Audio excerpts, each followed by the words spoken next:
Oke, terima kasih. Kita dengar satu ungkapan yang datang dari it's come from dari hati seseorang yang selama ini memendam kepedihan karena partainya justru dirusak oleh kadernya sendiri. Itu sesuatu yang sangat eksistensial, goresan di situ tuh.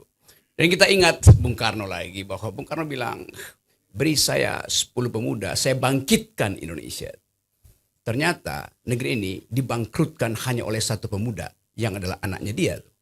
Jadi tadi Salsa mulai dengan kebangkitan dan kebangkrutan. Satu dialektika yang bagus sekali untuk memulai evaluasi. Jadi saya terima kasih Pak Hasto mau berbagi dengan cara yang sangat terstruktur. Mengucapkan kritik tapi dengan cara yang terukur. Itu yang kita inginkan. Dan hari ini 20 Mei tetap kita akan ingat itu sepanjang masa hal-hal yang baik dari bangsa ini. Bung Karno membangun jembatan kemanusiaan dari Asia sampai Afrika di konferensi Asia Afrika tahun 55. Itulah satu-satunya monumen yang membuat bangsa ini dihormati di dunia. Itu dasarnya. Saya pergi ke Eropa Timur semester lalu dan orang masih bicara tentang 25 April 1955, yaitu konferensi Asia Afrika. Jembatan kebudayaan, jembatan keadilan, jembatan kemanusiaan dibuat oleh Bung Karno dari Asia menembus Afrika. Sementara seseorang yang mengaku tetesan Bung Karno, dia hanya membuat jembatan penyeberangan dari istana ke rumahnya. Jadi bayangkan, jembatan layang dibuat oleh Jokowi hanya untuk memisahkan dua kegiatan. Yang satu dari Pluit, tempat para kapitalis, menuju ke area kumuh di pinggir Kali Angke. Itu juga jembatan. Tapi itu jembatan layang untuk menghindari orang melihat ketidakadilan di Angke dan langsung tiba di Pantai Indah Kapuk. Kalau Anda nyebrang ke situ, itu jembatan yang dibikin Jokowi itu. Untuk menutupi kekumuhan Jakarta. Bayangkan, ide membangun jembatan terlihat secara fisik dalam upaya menutupi kebangkrutan. Sementara Presiden Soekarno membuat jembatan pikiran dunia. Jadi kita ingin bedakan itu. Dan ini adalah janji kita untuk setiap saat di mana ada isu yang tiba-tiba meletup, kita mau akses isu itu dengan kemampuan intelektual. Jadi kepemimpinan memerlukan tuntunan intelektual. Nah, itu yang ingin kita ingat hari ini, dan itu justru yang kita krisis hari ini. Karena Salsa menerangkan bahwa generasi dia itu kehilangan harapan. Karena oleh Jokowi dianggap bahwa udahlah, cukup 9 tahun yang dibiayai negara, yang lain itu tersier.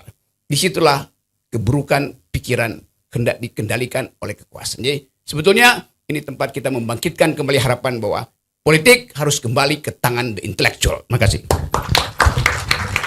Terima kasih Mas Rocky, tambah dikit maaf Salsa. Jadi guna menggelorakan kebangkitan itu, maka rapat kerja nasional juga kami mulai dengan sesuatu yang simbolik, yaitu menyalakan api perjuangan non kunjung padam dari Merapen, Grobogan tanggal 17 Mei yang lalu.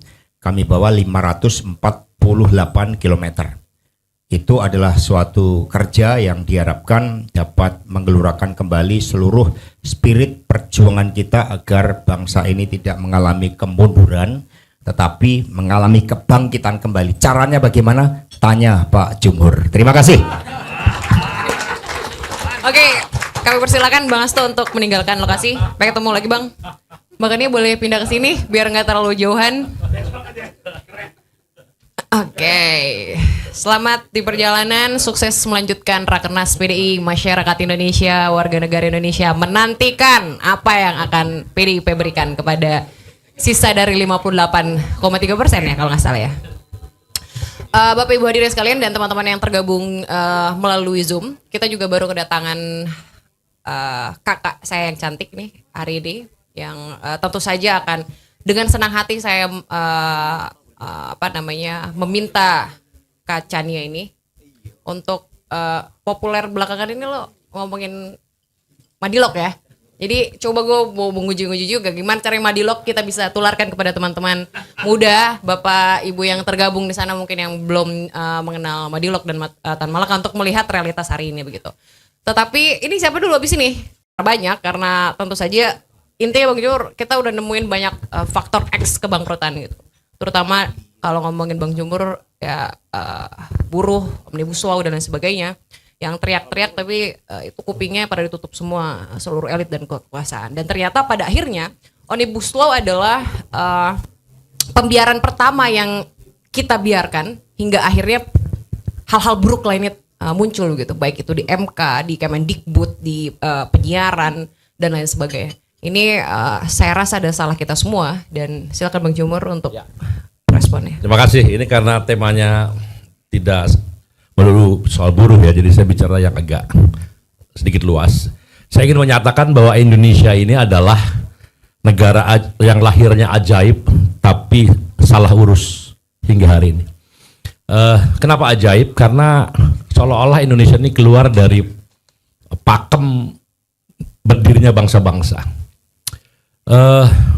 Anda tahu Latin Amerika, sebuah daratan dijajah oleh negara yang sama, Spanyol kecuali sedikit Brasilia ya, dari Portugis.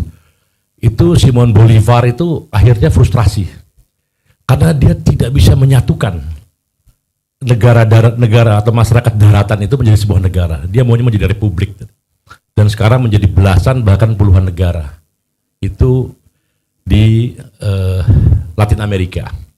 Begitu juga di anak benua India ya, India. Di situ ada Pakistan, ada India, ada Bangladesh, itu semua dijajah oleh bangsa yang sama, tapi merdekanya sendiri-sendiri. Kita melihat ya Inggris ya. Kita melihat juga tetangga kita, ada Malaysia, ada Brunei, ada Singapura. Ya, kemudian mereka merdeka sendiri-sendiri.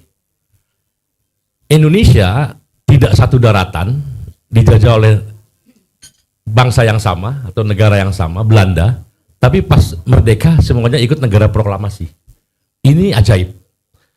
Mungkin perlu ada studi kenapa ini bisa terjadi, karena kok bisa semua orang, semua kerajaan, negara existing negara tuh pada waktu itu ya, itu existing itu sebuah negara. Berebut kesultanan atau kerajaan, akhirnya mereka menggabungkan diri dengan negara proklamasi. Nah, sekarang udah mulai ada suara-suara kritis setelah bergabung, kenapa jadi seperti ini? Tadinya bergabung dengan asumsi akan menjadi lebih sejahtera bersama, lebih muncul persaudaraan, tapi yang terjadi sekarang mereka berbeda dengan yang mereka bayangkan. Sekarang sultan-sultan udah banyak yang mulai ngomong lagi, kalau begitu ya akan seperti dulu gitu kan. Nah ini saya rasa penting di garis bawahi karena memang ini salah urus dan akhirnya Indonesia seperti sekarang. Bahkan tadi Mas Hasto lebih ekstrim lagi soal nepotisme dan sebagainya. Nah, gerakan reformasi yang paling kencengan dulu KKN ya.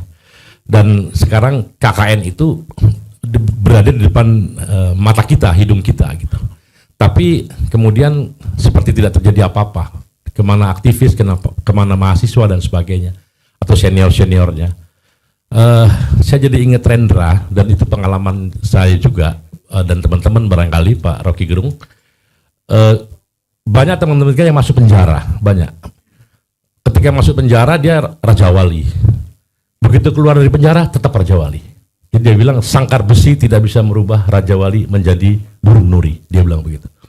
Dan banyak para aktivis teman-teman kita yang hadir di sini dan lain-lain itu lulus pada ujian itu. Tapi banyak yang tidak lulus ketika sedikit kekuasaan, jabatan, komisaris dan lain-lain. Ya, itu bisa merubah Raja Wali menjadi burung nuri. Nah, ini yang bahaya Pak Rocky. Ya, jadi barangkali ini dapat kenikmatan sedikit saja sudah lupa tentang arah bangsa ya, atau arah generasi ke depan tuh udah lupa. Yang penting gue. Yang tadi Raja Wali jadi burung beo. Itu lebih ngeri lagi. Jadi itu mungkin salah satu penyebab kebangkrutan kita. Nah, ini harus dievaluasi. Penjelasannya mungkin panjang. Nah, saya rasa tidak perlu kita untuk menjadi Marxis ya, untuk menyatakan bahwa the final analysis untuk bangsa kita ke depan adalah kita harus bicara soal ekonomi. Bukan tidak perlu, tidak harus. Ya tidak harus. Ya mirip-mirip lah. Tidak. Gimana? Tidak harus menjadi Marxis. Tidak harus menjadi Marxis untuk menyatakan bahwa the final analysis Bagi bangsa kita ini penting membicarakan masalah ekonomi.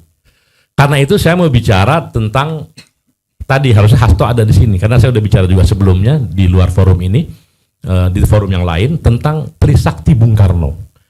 Trisakti Bung Karno itu buat saya penting banget gitu loh. Dan hampir semua pemimpin nggak ada yang menjalankan itu. Ini saya benci banget gitu loh. Nah, saya berharap nggak tahu Pak Saganda mungkin nggak Prabowo menjalankan ini gitu loh. Jadi mana Pak Saganda mana Pak Saganda? Oh, kantor Pak Hasto. Oh, karena apa? Itu bagus banget. Berdaulat secara politik, berdikari dalam ekonomi, dan berkepribadian dalam kebudayaan. Itu dahsyat.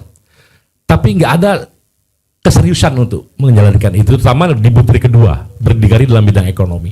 Bahkan Pak Rocky, butir 1 dan butir 3 itu bisa juga menjadi semacam bagi berjalannya butir kedua. Tidak sedikit sekarang budaya itu sesuatu yang bisa bernilai ekonomi misalnya. Bagaimana Korea, Jepang dan sebagainya, dia melaunch budaya dia dan sekarang dia pemasukannya luar biasa dari budaya itu. Kita bukan berarti ngejual budaya dalam pengertian murahan ya, tidak seperti itu. Kita punya tempat wisata, kita punya macam-macam yang sebetulnya bisa invite devisa dan sebagainya, tapi kita nggak pernah serius. Nah, kemudian nomor 1 berdaulat secara politik juga begini. Kalau ekonomi kita morat-marit, akhirnya ribut satu sama lain, ini terancam kedaulatan kita. Secara politik bahkan terancam. Jadi sebetulnya final analysis tentang pentingnya ekonomi adalah jadi sesuatu yang harus. Dan saya sedikit aja di sini dari mungkin perspektif kaum buruh. Dalam yang disebut dengan berdikari dalam bidang ekonomi itu artinya apa? Semua dilakukan sebisa mungkin oleh orang Indonesia, itu artinya. Itu namanya berdikari. Mbak Salsabila Syairah yang amat baik. Kalau bisa modalnya modal sendiri. Kalau bisa orangnya orang sendiri yang mengerjakan. Ya, kalau bisa yang beli, yang belanja orang kita sendiri. Sekarang itu, mohon maaf, saya dari gerakan buruh banyak yang seperti Bung Karno bilang, akhirnya Indonesia jadi menjadi platform untuk meningkatkan nilai tambah yang nilai tambahnya nggak dirasakan kita tapi dibawa keluar. Di sini ada pabrik sepatu yang sepatunya tuh nggak boleh dijual dalam negeri. Nggak boleh ada banyak produk-produk yang diproduksi di sini langsung diekspor ke luar negeri dan nggak boleh dinikmati oleh orang Indonesia. Kira-kira seperti itu. Jadi kita hanya sebagai platform untuk diperas buruhnya dengan margin yang besar dijual ke entah kemana kita nggak tahu. Kira-kira begitu. Jadi itu sangat tidak mandiri, sangat tidak berdikari. Jadi modalnya bahkan kita modal asing. Kemudian orangnya yang ngerjakan sekarang ada tenaga kerja asing lagi. Lebih parah lagi nih presidennya. Yang sudah diterima kasih oleh Pak Rocky Gerung, terima kasih Pak Jokowi kan gitu, gara-gara atlet menang gitu kan, itu tenaga kerja asing masuk. Kemudian apa lagi tenaga kerja asing yang belanja. Nah ini kita bisa semua sebetulnya, kita bisa semua dan kita udah kalau jujur kita suatu bangsa yang sudah bisa membuat produk yang sekitar 80.000 komponennya itu pesawat terbang. Harusnya ke yang lain tuh bisa. Tapi karena ada salah urus, ya mungkin impor lebih suka dan sebagainya. Jadi nggak ada learning proses dalam bangsa ini. Nah ini mandiri dalam ekonomi. Dan saya ingin juga gini Pak, saya men-challenge ya. Di sini gini, kita sering mendengar kata-kata soko guru ekonomi Indonesia. Oh indah banget soko guru. Apa? BUMN, koperasi, dan korporasi atau swasta lah gitu. Tapi kita nggak pernah mendefinisikan apa sih perannya masing-masing. Perannya sama aja semua. Siapa yang punya duit, siapa punya ini bisa. Akhirnya apa? Yang ketinggalan koperasi Nah saya menawarkan dalam forum penemuan Perhimpunan Menurun Kembali Indonesia yang dipimpin oleh Bapak Rocky Gerung dan Bapak Saganda, dua kampiun pemikir besar saat ini, ya kan? Coba didefinisikan soko guru ini, apa tugas koperasi, apa tugas BUMN, apa tugas swasta. Jangan tugas swasta diambil BUMN, tugas BUMN diambil swasta, bolak-balik, ya kan? Koperasi nggak jelas. Nah, kira-kira gitu. Contoh sederhana gini, kalau Anda ke Jepang, Anda tidak akan menemukan industri ikan terpadu penangkapan ikan itu dilakukan oleh swasta. Karena itu adalah barang Tuhan, ikan, ada masyarakat pantai di situ, maka apa yang cocok? Koperasi. Ya, kemudian Anda pergi ke Eropa, ada penebangan hutan, budaya hutan, tidak ada perusahaan PT yang mengerjakan itu. Kenapa? Karena tanahnya tanah Tuhan, ya kan, itu renewable, bisa diperbaharui, ya, dan ada masyarakatnya, ya kerjakan oleh koperasi, tidak oleh hak penebangan hutan, HPH dan sebagainya oleh PT-PT itu, ya. Tapi kemudian yang menarik di Indonesia begini, Kak, buat apa BUMN punya properti gitu loh? Ada Wika properti, ada PP properti itu, Pak. Kan gila, masa BUMN ngurusin properti gitu loh? Properti kasih swasta aja lah. Dulu ada karya-karya itu karena yang non negara bodoh, yang pinter-pinter ditaruh di BUMN karya, bangun jembatan, bangun ini, bangun itu, penugasan. Dulu memang waktu kita merdeka, sarjana nggak cukup satu bus isinya. Gitu. Nah, jadi orang-orang pinter disuruh bangun lihat BUMN ini. Tapi sekarang semua udah bisa, kasih aja. Nah, yang menarik. Karena yang diangkut di bus itu buzzer. Nah, yang menarik sekarang justru apa? Perintah Konstitusi UUD 45 pasal 33 bumi, air dan kekayaan yang ada dalam di Konstitusi negara dengan kemakmuran sebesar-besar kemakmuran rakyat. Itu sekarang diswastakan. Negara nggak terlibat. Orang sampai bengek-bengek tuh developer karya-karya atau apalah yang bisnis BUMN sekarang bengek, untungnya cuma 20 miliar di akhir tahun, 50 miliar, kadang-kadang rugi. Itu perusahaan-perusahaan yang BUMN itu. Anda tahu nggak? Batu bara tahun 2022 itu 600 juta ton. Harga batu bara $250 itu kira-kira saya hitung dulu pada waktu itu ya. Revenue dari batu bara 2000. Jelaskan, harusnya BUMN yang mengerjakan itu. Kalaupun harus swasta, oke lah, bagi hasilnya agak serius dikit, jangan cuma sekenanya gitu loh.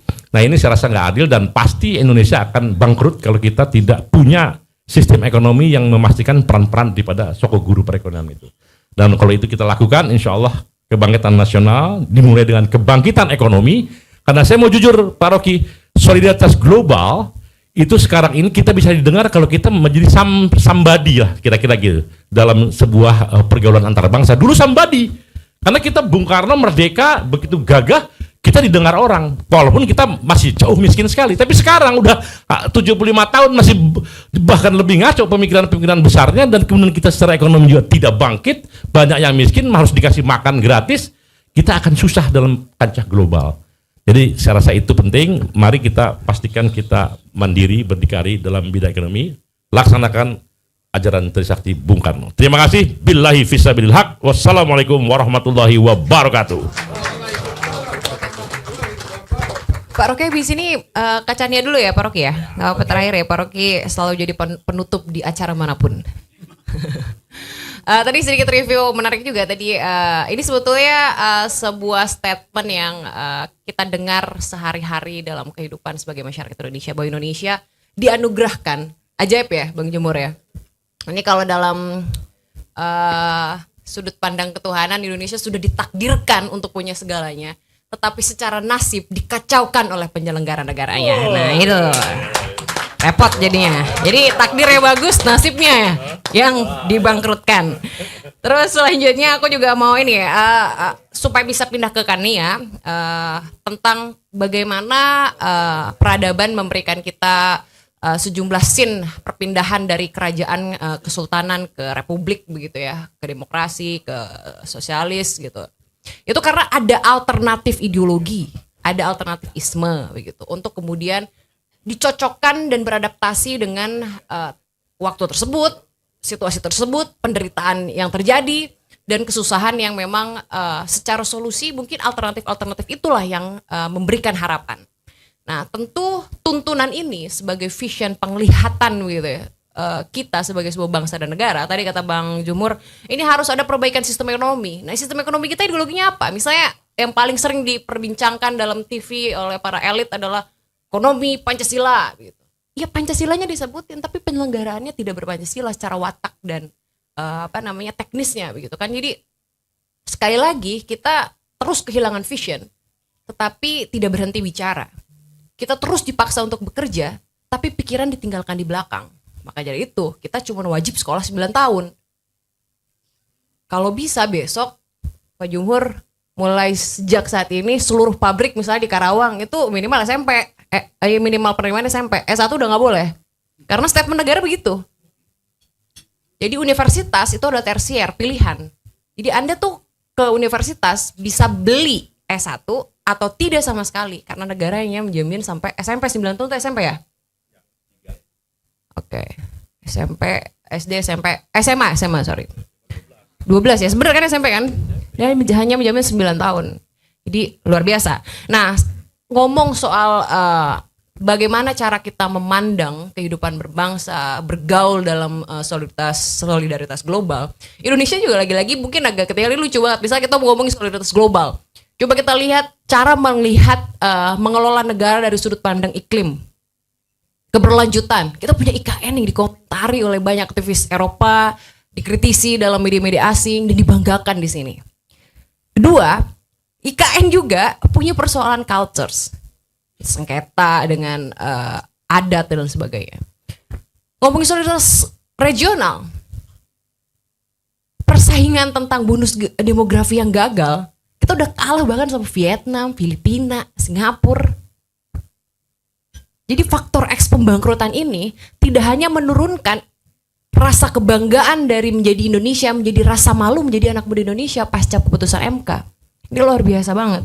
Nah, selanjutnya, udahlah, jangan sampai membedakan posisi moderator dari pembicara. Saya punya Mbak Kania, yang menurut saya keren banget. Ini komunitas muda yang saya nggak tahu seberapa banyak di belakangnya, tetapi ini juga termasuk yang saya desak ke Kania, ke Rocky. Jadi untuk kembali mengingatkan anak-anak muda, arah generasi salah satunya adalah mengingat kembali apa sebetulnya gagasan-gagasan para pendiri, founding parents tentang Indonesia. Nah, Kak Kania ini dan kawan-kawan mempopulerkan pemikiran dari Tan Malaka tentang materialisme, dialektika, dan retorika dan logika. Kita akan tanya, untuk apa Kania ini dan kawan-kawan yang melakukan ini? Dan bagaimana Kania dan kawan-kawan yang melihat situasi bangsa? Silakan. Kak Salsa, makasih. Ini pembicara perempuan satu-satunya, kalau nggak ada memang harus dibubarkan forum ini. Ini buat menuhin kuota aja katanya, biar nggak diserang sama feminis. Oke, selamat sore, siang menjelang sore ya semuanya. Halo, saya Kania. Nama lengkapnya biasanya Kania Cita aja, panggilannya Kania. Tadi komunitas yang disebutin mungkin aku mau kenalin itu dulu. Nama komunitasnya adalah Malaka Project. Sebenarnya itu media sih ya. Jadi kalau bisa dilihat di Instagramnya tuh ada malakaproject.id. Kita punya channel YouTube namanya Malaka Project. Kita baru jalan dari Oktober kemarin. Ya sekarang udah lumayan banyak ya, itu juga karena terima kasih banyak pada Mas Rocky udah berkenan kita undang podcast yang nonton 1,3 juta. Jadi subscribersnya udah 240.000 ya sekarang. Makasih loh Mas Rocky. Ya jadi sebenarnya ide namanya kenapa pakai nama Malaka gitu ya. Kalau dari kan yang membangun media ini sebenarnya ada 9 anak-anak muda lah ya dari generasi aku tuh kira-kira kelahiran 91 sampai 2001. Aku sendiri kelahiran 95. Kita bersembilan ya di situ, bisa dilihat nama-namanya. Mungkin pada tahu Jerome Pauline, ada Ferry Irwandi, ada Fathia Izati, Reality Club gitu-gitu lah ya. Pokoknya ada beberapa tokoh dari generasi ini. Kita bersembilan bikin media ini. Konsepnya adalah sebenarnya media edukasi sosial politik. Jadi isinya ada rubrik ekonomi, rubrik hukum, kayak gitu-gitulah. Dan abis itu ada podcast juga di mana kita ngundang tokoh-tokoh. Ide nama Malakanya sendiri sebenarnya karena ketika waktu itu aku ditanya kita mau bikin media pendidikan, tadinya mengerucut kedua nama, kita mau pakai Dewantara atau Malaka. Terus aku bilang I think we're definitely a Malaka gitu dibandingin Dewantara. Karena kita kayaknya Dewantara tuh lebih cocok buat kampus Merdeka ya. Tapi kalau yang kita perjuangin nih bukan yang kayak gitu, bukan yang cuman maksudnya soal bebas aja gitu ya, bebas belajar, bebas gini, bebas begitu, tapi lebih ke arah memperjuangkan pola pikir si Madilognya ini gitu. Tadi udah sempat disebut juga sama Kak Salsa. Di peluncuran medianya sendiri sebenarnya aku ada speech lumayan panjang di sana, mungkin bisa ditonton juga di YouTube-nya. Di situ aku ngomongin sih gimana sih maksudnya aku ngelihat si Madilog ini sendiri. di cover belakangnya buku Madilog yang warna merah tuh sampulnya, aku lupa cetakan tahun berapa. Itu ada tulisannya tuh di belakangnya, bergerak dari logika mistika lewat filsafat menuju ilmu pengetahuan. Menurut aku sih itu sebenarnya inti sari dari Madilog. Jadi Tan Malaka cerita tentang gimana pola pikir logika mistika di masyarakat kita itu menjadi salah satu faktor yang menghambat perkembangan SDM lah gitu. Mungkin tadi kalau diceritain dari sisi keburukan para elitnya atau para penyelenggara negara itu udah kenyang lah ya gitu. Maksudnya ya itu tentunya ada faktor itu. Tapi ketika kita bicara misalnya tadi pembangunan ekonomi segala macam, mau nggak mau kita harus bicara kualitas SDM. Dan terlepas dari tentunya ada kesalahan dari para pembuat kebijakan dan penyelenggara negara, kita nggak bisa lari dari faktanya itu sendiri bahwa akhirnya hasilnya adalah SDM kita pola pikirnya dibangkrutkan atau terbangkrutkan mungkin. Apa jadi efeknya gimana? Bahkan ya tema kita hari ini adalah nasionalisme, solidaritas global dan arah generasi. Apa efek Madilog dan atau pemikiran Mbak Kadia dan kawan-kawan di Malaka Project tentang situasi negara hari ini? Oke. Jadi kalau untuk pola pikir yang dikritisi di sini sebenarnya adalah bagaimana kita masih punya banyak cara berpikir yang belum rasional dan saintifik lah, gampangnya kayak gitu. Dan itu membuat masalah-masalah yang konkret dijawab dengan penjelasan-penjelasan yang absurd. Bahkan di dalam politik sendiri ya, kayak politisi kita tuh masih memakai hal-hal mistika-mistika gitu buat election misalnya. Itu kan sangat-sangat gak masuk akal ya. Maksudnya jelas-jelas kita bisa lihat gitu data-data elektabilitas segala macam dan surveinya. Tapi bahkan politisi-politisi kita sendiri masih menggunakan hal-hal seperti itu. Kemudian efeknya di masyarakat sebenarnya ya ketika kita mau melihat masalah, ya misalnya kita punya masalah bersama nih suatu kebijakan atau apapun itu, masyarakat kita belum punya kapasitas untuk mencerna masalah itu dengan benar gitu. Jadi kalau gemoy adalah faktor utama justru karena tidak rasional tadi ya. Bisa jadi itu mungkin salah satu contohnya, tapi lebih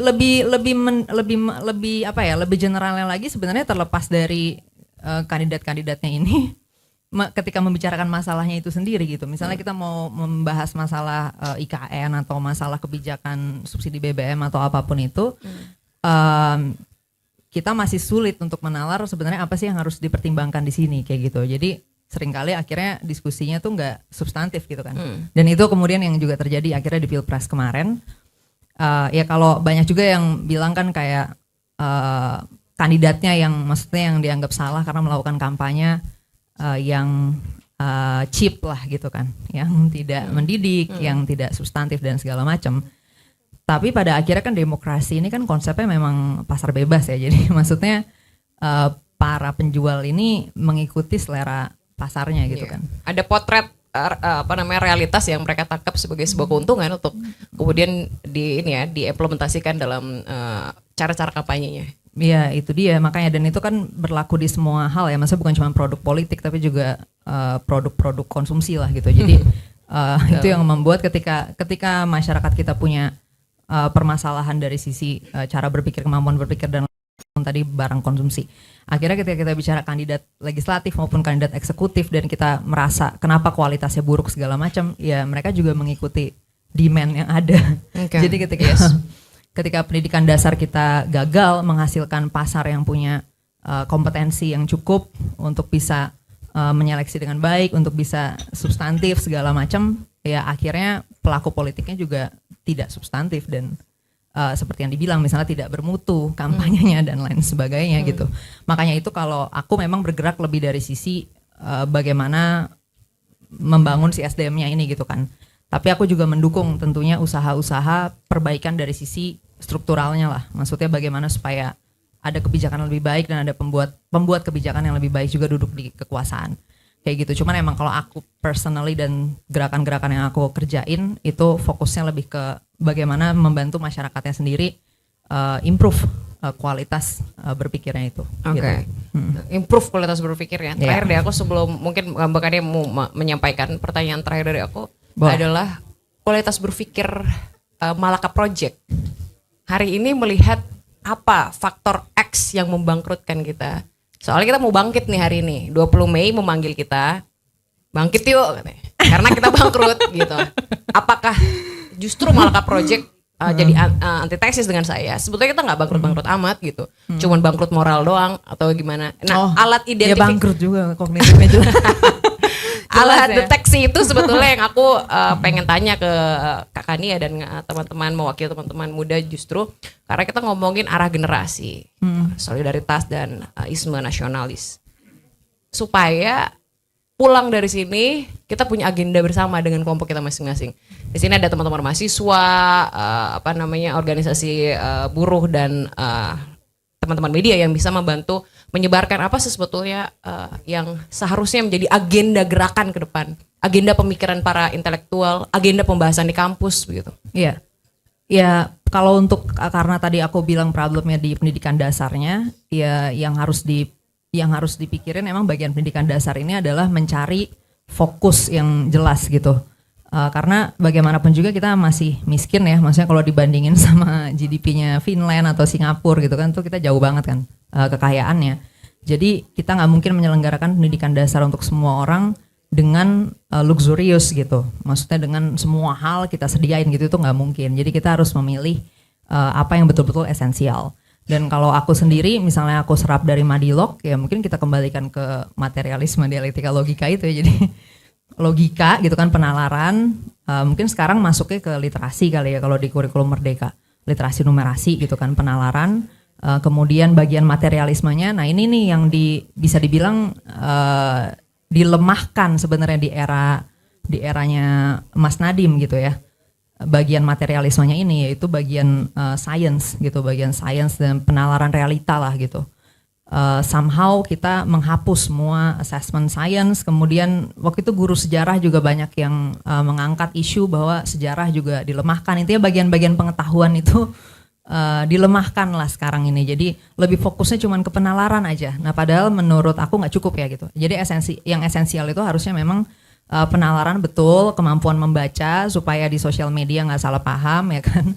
Terus baru masuk ke pengetahuan dasar yang penting tadi, science, termasuk juga sejarah, peradaban segala macam. Nah terus abis itu untuk bagian dialektikanya sebenarnya lebih ke di pendidikan dasar, misalnya di 5 tahun pertama itu baiknya pengasahan bagaimana cara bersosial sebetulnya gitu, etika bersosial. Ya mungkin kan di sini juga pada banyak yang protes soal etika gitu ya, kayak kita juga mengalami kebangkrutan etika, ya itu memang harusnya dibangun terutama di 5 tahun pertama sekolah tuh gitu. Jadi kelas 1 sampai kelas 5 banyak tuh harusnya urusan membangun etika ini, etika moral sosial, kemampuan berinteraksi sosial yang efektif dan seterusnya gitu. Nah kalau aku melihat kita mestinya bisa fokus ke situ dari sisi pendidikan dasar. Nah cuman sayangnya kan dalam diskursus pendidikan kita lebih banyak bicara dari sisi misalnya gaji gitu ya, gaji atau anggaran. Ya itu suatu hal yang penting, tapi kita harus memikirkan sebenarnya outcomes dari gaji dan anggaran itu apa.